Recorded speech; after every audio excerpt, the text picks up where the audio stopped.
বলছেন ওয়াসারিউ ইলা মাগফিরাতিম মির রাব্বিকুম ওয়া জান্নাতিন আরদুহাস সামাওয়াতু ওয়াল আরদ ওয়া'ইদ্দাত লিল মুত্তাকিন। আল্লাহ রাব্বুল আলামিন বলছেন, ও আমার বান্দারা, তোমরা আমি আল্লাহর ক্ষমার দিকে প্রতিযোগিতামূলক দৌড়াও, প্রতিযোগিতা করো, তোমরা ভালো কাজের প্রতিযোগিতা করো, তোমরা ওই রাস্তার প্রতিযোগিতা করো যে রাস্তায় গেলে আল্লাহর ক্ষমা তোমাদের নসিবে হবে, আল্লাহর ক্ষমা পাওয়া যাবে। তোমরা সেই রাস্তায় দৌড়াও, তোমরা ওই রাস্তায় দৌড়াও যে রাস্তাটা গিয়েছে জান্নাতের দিকে, আর যে জান্নাতের বিশালতা আকাশ এবং জমিনের সমান। এজন্য আমাদের দৌড়াতে হবে আল্লাহর ক্ষমার দিকে। দুনিয়ার ক্ষণস্থায়ী জীবনটা হেলায় খেলায় শেষ করা যাবে না। দুনিয়ার এই জীবনটা ইসলামের পক্ষে কাজে লাগাতে হবে, ইসলামের সাথে থাকতে হবে, আর এই কোরআন নিয়ে বেঁচে থাকতে হবে, কোরআন নিয়েই চলে যেতে হবে। এই জন্য কোরআনের পক্ষে থাকা দরকার আছে না নাই? আছে। ইসলামের পক্ষে থাকতে হবে।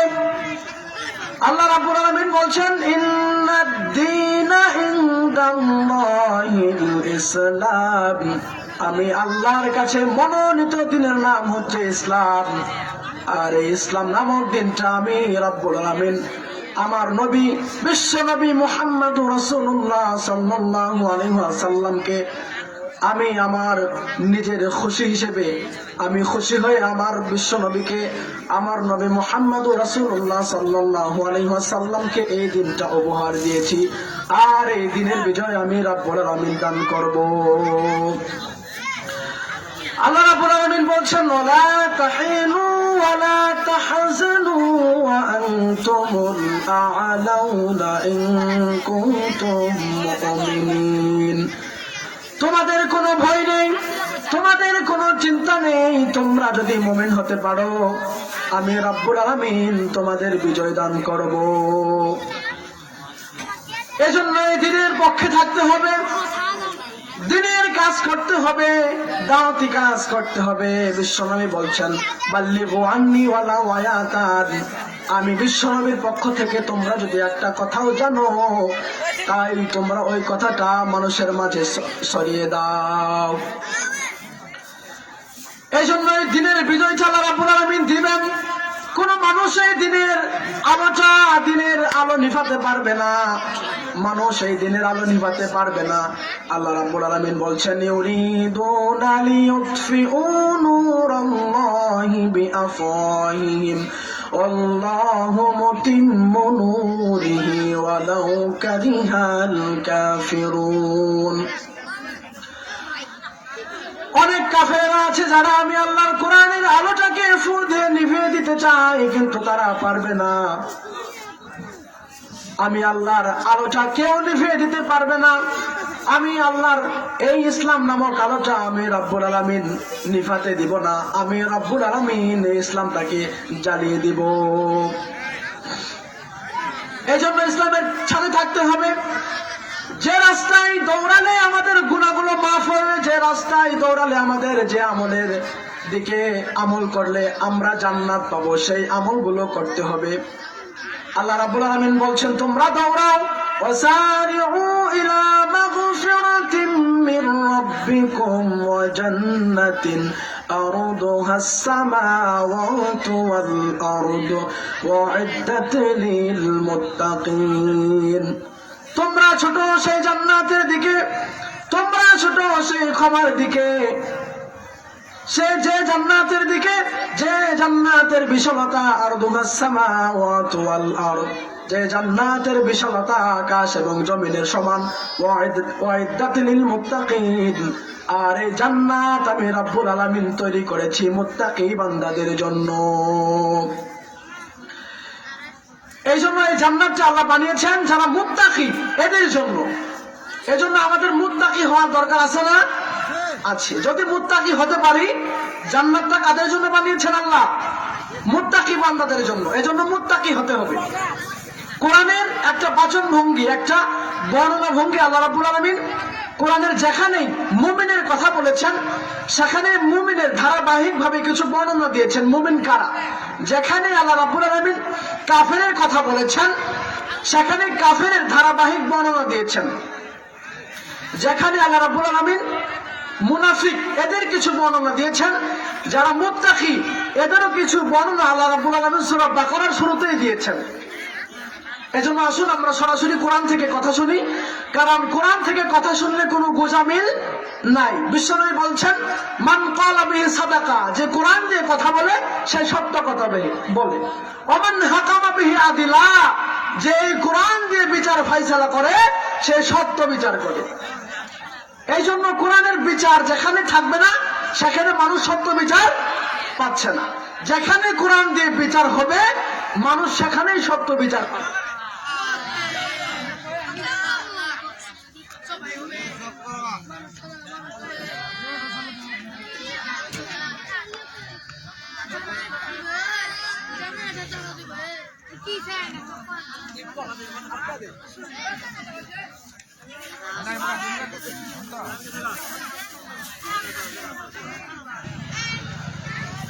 বিশ্বনবী বলছেন মান ক্বালা বিহি সাদাকা, যে ব্যক্তি এই কোরআন দিয়ে কথা বলে সে সত্য কথা বলে। ওমান হাকামা বিহি আদিলা, যে ব্যক্তি এই কোরআন দিয়ে বিচার ফয়সালা করে ওই ব্যক্তি সত্য বিচার করে, ন্যায় বিচার করে। এজন্য বিচার ফয়সালা করতে হবে কি দিয়ে? আল্লাহর কোরআন দিয়ে। আল্লাহ রাব্বুল আলামিন বলছেন ওয়াইদাত লিল মুত্তাকিন, আমি রাব্বুল আলামিন এই মুত্তাকি বান্দাদের জন্য জান্নাতটা তৈরি করেছি, যে জান্নাতের বিশালতা আকাশ এবং জমিনের সমান। এখন এর পরে আল্লাহ রাব্বুল আলামিন মুত্তাকি বান্দার পরিচয় দিয়ে বলছেন, আল্লাহ রাব্বুল আলামিন বলছেন আমার মুত্তাকি বান্দার প্রথম গুণ।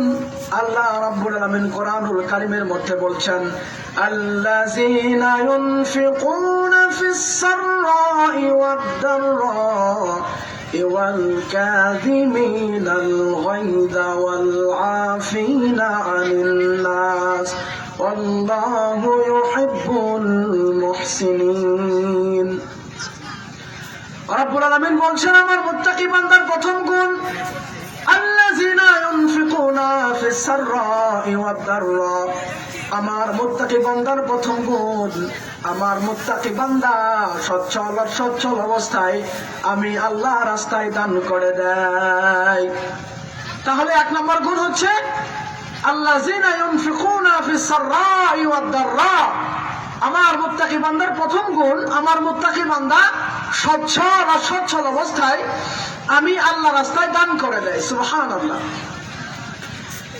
এই জন্য মুত্তাকি যদি হতে চাই, মুত্তাকির খাতায় যদি নিজের নামটা উঠাতে চাই তাহলে দান করতে হবে।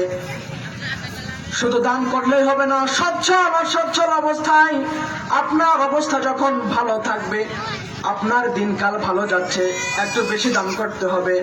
যখন দিনকাল একটু খারাপ যায় তখন কম দান করতে হবে। কিন্তু দানের ধারাবাহিকতা মুত্তাকি বান্দা বাদ দেয় না। মুত্তাকি বান্দা সব সময় কম বেশি দান করে। আল্লাহ রাব্বুল আলামিন বলছেন আমার যারা মুত্তাকি বান্দা হবে তারা দুনিয়ার বুকে সচ্ছল অবস্থায় দান করবে। দান করতে হবে সচ্ছল অবস্থায়। মদিনার জমিনে সাইয়েদনা বেলাল আল হাবাশী রাদিয়াল্লাহু তাআলা আনহু পায়ে দেওয়ার মতো কোনো স্যান্ডেল ছিল না, গায়ে দেওয়ার মতো কোনো জামা ছিল না। সেই বেলালকে বিশ্বনবী সাল্লাল্লাহু আলাইহি ওয়াসাল্লাম বলছেন আনফিক ইয়া বেলাল লা তাখশা মিন জিল আরশি ইকলালা, ও বেলাল তুমি আল্লাহর রাস্তায় দান করো। যে আল্লাহর রাজি খুশি করানোর জন্য তুমি দান করবে সেই আল্লাহর ধনভাণ্ডারে কম নাই। তুমি দান করো, তোমাকেও বাড়িয়ে দিবে কে? আল্লাহ রাব্বুল আলামিন। এজন্য ওই বেলালকে বিশ্বনবী বলছেন বেলাল তুমি দান করো।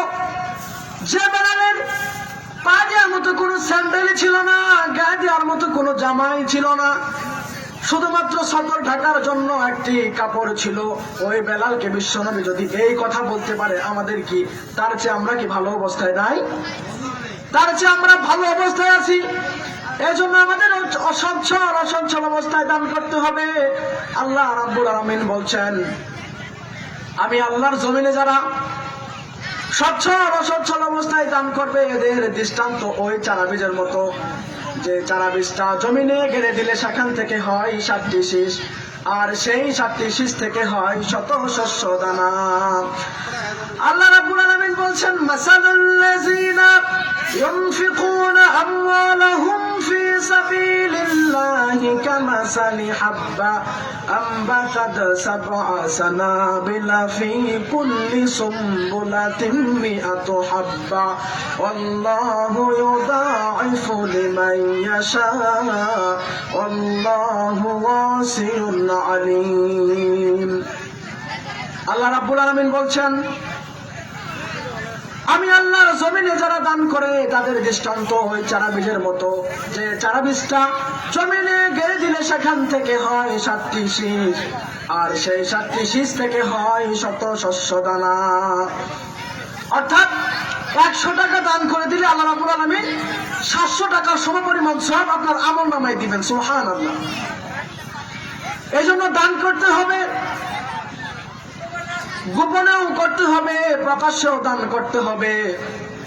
তবে গোপন দান আল্লাহর কাছে এত প্রিয়, আল্লাহর রাগ, আল্লাহর ক্রোধ, আল্লাহর গুসা যদি আপনার উপর থেকে থাকে, ওই গোপন দানের বদলতে ওই রাগটা রাব্বুল আলামিন আপনার থেকে উঠিয়ে নেন। আল্লাহ যদি কোনো মানুষের প্রতি রেগে থাকে আর ওই ব্যক্তি যদি আল্লাহকে রাজি করার জন্য গোপনে দান করে, তাহলে আল্লাহ রাব্বুল আলামিন ওই ব্যক্তির উপর ওই রাগটা উঠিয়ে নেন। সুবহানাল্লাহ। এই জন্য গোপনে দান করতে হবে। বিশ্বনবী সাল্লাল্লাহু আলাইহি ওয়াসাল্লাম বলছেন, বুখারীর বর্ণনা, 7 শ্রেণীর ব্যক্তিকে আল্লাহ রাব্বুল আলামিন কাল কিয়ামতের মাঠে, যেদিন সূর্যটা মানুষের মাথার কাছে চলে আসবে, সূর্যের প্রচন্ড তাপে মানুষের মাথার মগজগুলো গলে গলে নাকের ছিদ্র আর কানের ছিদ্র দিয়ে টপ টপ করে বেয়ে বেয়ে পড়বে। লা জিল্লা ইল্লা জিল্লু, আল্লাহর আরশের ছায়া ছাড়া কোনো ছায়া থাকবে না। ওই কঠিন পরিস্থিতিতে রাব্বুল আলামিন 7 শ্রেণীর ব্যক্তিকে তার আরশের ছায়া প্রদান করবেন। তার মধ্যে 1 শ্রেণীর ব্যক্তি হচ্ছে রাজুলুন তাসাদ্দাকা বিহি সাদাকা, ওই ব্যক্তি যে ব্যক্তি গোপনে দান করে দেয়।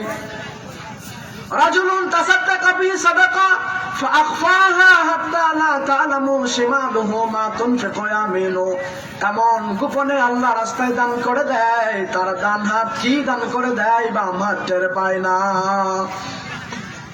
এমন গোপনে আল্লাহ রাস্তায় দান করতে হবে। তাহলে কি পাবেন? কাল কিয়ামতের মাঠে, যেদিন লা জিল্লা ইল্লা জিল্লু, আল্লাহর আরশের ছায়া ছাড়া আর কোনো ছায়া থাকবে না, সেদিন আল্লাহ রাব্বুল আলামিন ওই গোপন দানকারী ব্যক্তিকে আরশের ছায়া প্রদান করবেন। এই জন্য দান করতে হবে কার রাস্তায়? আল্লাহ রাস্তায়। প্রকাশ্য দান করতে হবে, গোপনেও দান করতে হবে। রাজি আছেন? ইনশাআল্লাহ। তার মানে আল্লাহ রাব্বুল আলামিন বলছেন, আমার মুত্তাকি বান্দার প্রথম গুণ আল্লাযিনা ইউনফিকুনা ফিস সাররাই ওয়াদ দাররা, আমার মুত্তাকি বান্দার প্রথম গুণ, আমার মুত্তাকি বান্দা আল্লাহ রাস্তায় সচ্ছল অসচ্ছল অবস্থায় দান করে। 1 নম্বর গুণ চলে গেল। এরপর আল্লাহ রাব্বুল আলামিন বলছেন, আমার মুত্তাকি বান্দা, আমার জমিনে যারা আমার মুত্তাকি বান্দা হবে, তাদের দ্বিতীয় পরিচয় হচ্ছে ওয়াল কাযিমিনাল গায়জ, আমার মুত্তাকি বান্দা তাদের রাগটাকে সংবরণ করে রাখবে।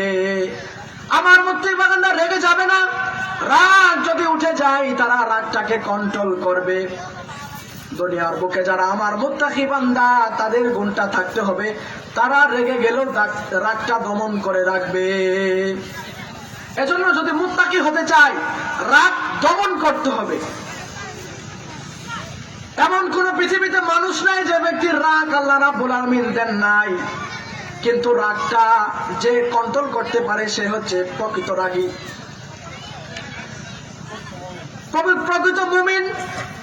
আল্লাহ রাসূল সাল্লাল্লাহু আলাইহি ওয়াসাল্লামের কাছে এক সাহাবা এসে বললেন, আউসিনি ইয়া রাসূলুল্লাহ, ইয়া রাসূলুল্লাহ আমাকে কিছু নসিহত দেন। বিশ্বনবী সাল্লাল্লাহু আলাইহি ওয়াসাল্লাম বলছেন, লা তাগদাব, ও সাহাবা তুমি রেগে যেও না।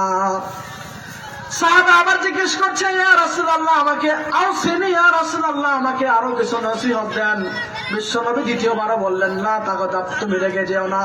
তৃতীয়বার সাহাবা যখন বলল, ইয়া রাসূলুল্লাহ, আমাকে কিছু নসিহত দেন, বিশ্বনবী তখন বললেন, না তাগদাব, ও সাহাবা, তুমি রেগে যেও না। ফারাদ্দাদা মিরারান, যতবার সাহাবা বিশ্বনবীকে বলতে লাগলেন, ইয়া রাসূলুল্লাহ, আমাকে আরো কিছু নসিহত দেন, বিশ্বনবী ততবার ওই সাহাবাকে বললেন, ও সাহাবা, তুমি রেগে যেও না। এই জন্য রাগা যাবে না। আল্লাহ রাসূল সাল্লাল্লাহু আলাইহি সাল্লাম বলছেন, এই রাগটা হচ্ছে শয়তানের পক্ষ থেকে। ইন্না শাইতানু খুলিকা মিনান নার, শয়তানকে বানানো হয়েছে আগুন দ্বারা, শয়তানকে বানানো হয়েছে আগুন দিয়ে। আর এই রাগটা আসে শয়তানের পক্ষ থেকে। আর যখন তোমাদের কোনো ব্যক্তির রাগ এসে যায়, আগুনের ভিতরে পানি দিলে যেমন আগুনটা নিভে যায়, তোমাদের কারো যদি রাগ এসে যায়, তোমরা ঠান্ডা পানি দিয়ে ওযু করে নাও, আল্লাহ রাব্বুল আলামিন তোমাদের রাগটা কমিয়ে দিবে। সুবহানাল্লাহ। এজন্য বিশ্বনবীর এই পদ্ধতিটা ফলো করতে হবে রাগ কমানোর জন্য। রাগ যদি এসে যায়, তাহলে ঠান্ডা পানি দিয়ে ওযু করতে হবে। আবার বিশ্বনবী সাল্লাল্লাহু আলাইহি ওয়াসাল্লাম বলছেন,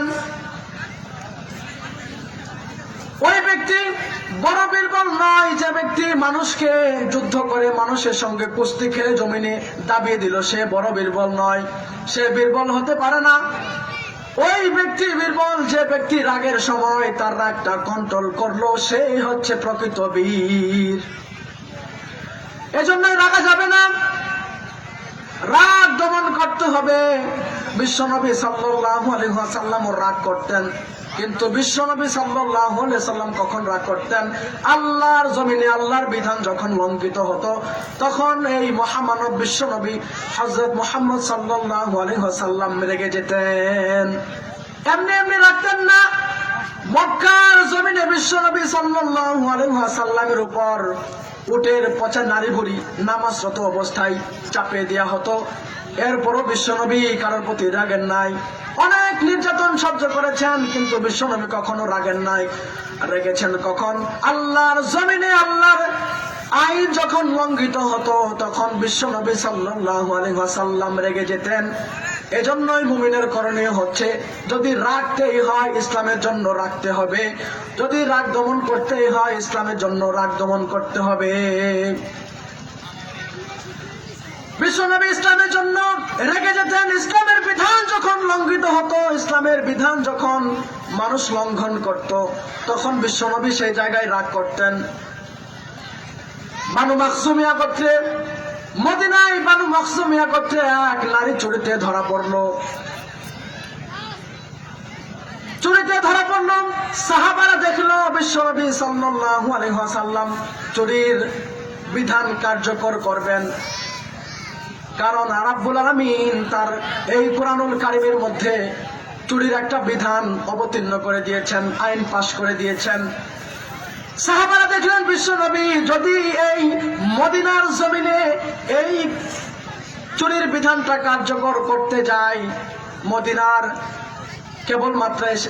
কেবলমাত্র এসে আমরা অবস্থান করেছি, তেমন অবস্থান আমাদের হয় নাই, তেমন লোকজন আমাদের হয় নাই। বিশ্বনবী এখনই যদি এই কোরআনের আইনটা কার্যকর করে, তাহলে মানুষগুলো আমাদের প্রতি দাঙ্গা বাঁধাবে, মানুষ আমাদের প্রতি খেপে যাবে।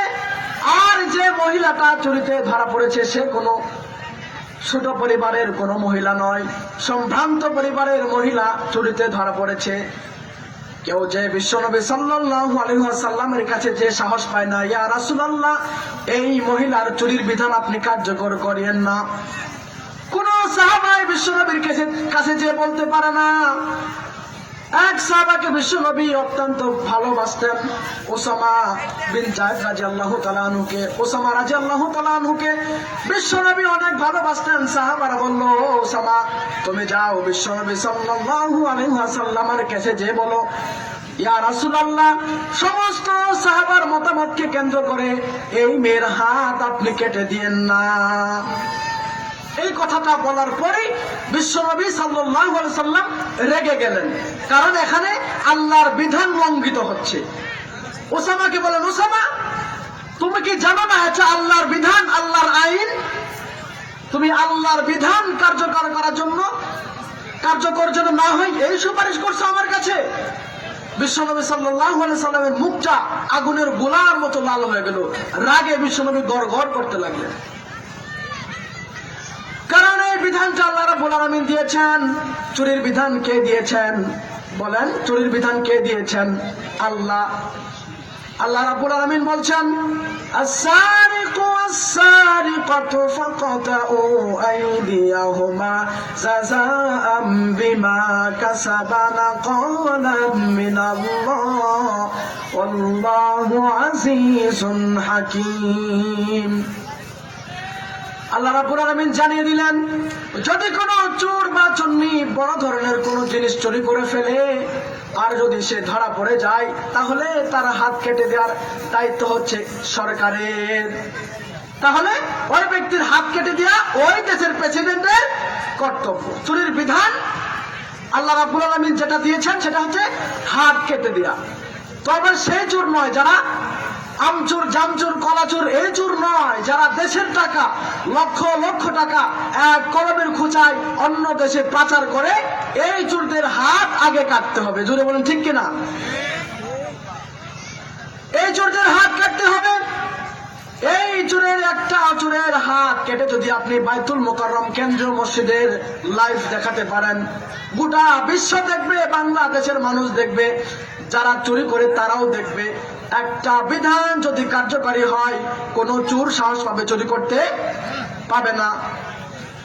এই জন্য বিশ্বনবী বলছেন, অমান হাকামা বিহি আদিলা, যারা এই কোরআন দিয়ে বিচার ফাইসালা করে তারা নেই বিচার করে। আর আপনি বিশ্বের যেখানে তাকিয়ে দেখেন, এই কোরআন দিয়ে যেখানে বিচার ফাইসালা হচ্ছে না সেখানে নেই বিচার মানুষ পাচ্ছে না। আল্লাহর জমিনে যেদিন এই দিনটা কায়েম হয়ে যাবে, ইসলামটা যেদিন বিজয় শক্তি হবে, কোরআনটা যেদিন বিশ্বনবী সাল্লাল্লাহু আলাইহি ওয়াসাল্লাম আল্লাহর কাছে যেভাবে চেয়েছিলেন, মিল্লাদুনকা সুলতানান নাসীরা, আল্লাহ রাব্বুল আলামিন সূরা বানী ইসরাঈল ৮০ নম্বর আয়াতে বলছেন, নবী আপনি আমার কাছে চান, আমার কাছে আপনি চান, আল্লাহ আপনি আমাকে একটি রাষ্ট্রীয় ক্ষমতা দান করেন, যে রাষ্ট্রীয় ক্ষমতা পরিচালনা করার জন্য যথেষ্ট আল কোরআন। এই জন্য রাষ্ট্র ক্ষমতা পরিচালনা করার জন্য কি দরকার? আল্লাহর আইন দরকার। আল্লাহ রাব্বুল আলামিন এই আকাশটা তৈরি করেছেন, জমিনটা তৈরি করেছেন, আর এই জমিনে যদি কারো বিধান চালু করাই লাগে, আল্লাহ ছাড়া অন্য কোনো মানুষের বিধান চালু করা যাবে না। এই জন্য বিশ্বনবী এই জায়গাগুলোতে রাগ করতেন, যখন আল্লাহর জমিনে আল্লাহর বিধান যখন লঙ্ঘিত হতো, তখন বিশ্বনবী সাল্লাল্লাহু আলাইহি ওয়াসাল্লাম রেগে যেতেন। এজন্যই